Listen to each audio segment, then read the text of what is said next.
High বন্ধুরা, এই দেখুন আমাদের রাস্তা। এই রাস্তার এই বাড়িতে একটা সাপ এসছে চন্দ্রপুরা, তাই দুটো সাপুরেকে ডাকা হলো। এই দেখুন সাপুরিয়া সাপটাকে ধরার জন্য বয়াম নিয়ে এলো। তো চলো বন্ধুরা আমরা সাপটা দেখি। এই দেখেন আরেকটা সাপুরিয়া, দুটো সাপুরিয়া আছে।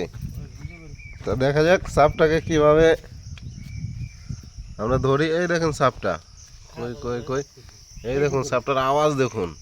এই দেখুন চন্দ্রপুরা সাপ, এটা কিভাবে ধরবে দেখুন। হ্যাঁ, সাপ কিন্তু বন্দি করে নিল। এবার দেখা যাক। রে যা, এবার লাফ আছে তো, মুখি নাই, তাড়াতাড়ি মুখিটা নিয়ে কাছে যাও। বন্ধুরা এই দেখুন সাপটা,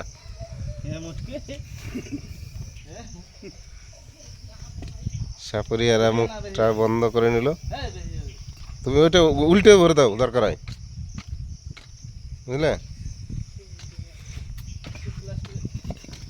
চন্দ্রপুরা সাপ বন্ধু কঠিন, এর আগে আমি দেখিনি, কিন্তু প্রচন্ড বাপরে ডাক কি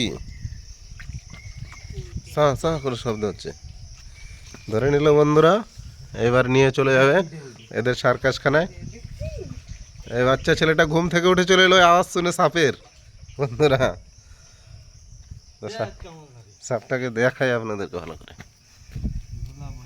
দেখুন দেখুন বন্ধুরা সাপটা কিরকম ভিতরে করছে বেরোনোর জন্য। তা সাপুরিয়া ভাইদের কতদিনের এক্সপিরিয়েন্স এইসব ধরার? জীবনকালের। ঠিক আছে বন্ধুরা, সাপটাকে দেখা যাক কি করে, এরা নিয়ে যাবে মনে হয়। নাহলে ওদের ঘন জঙ্গলে ছেড়ে দেওয়া হবে সাপটাকে। এটা বাড়ি তো, বাড়িতে রাখাটা ঠিক হবে না। এটা যেখানে ঘন জঙ্গল আছে সেখানে ছেড়ে দেবে, ওরা নিয়ে গেল। ঠিক আছে বন্ধুরা, সকালবেলা এই পর্যন্ত। হ্যাঁ, থ্যাংক ইউ।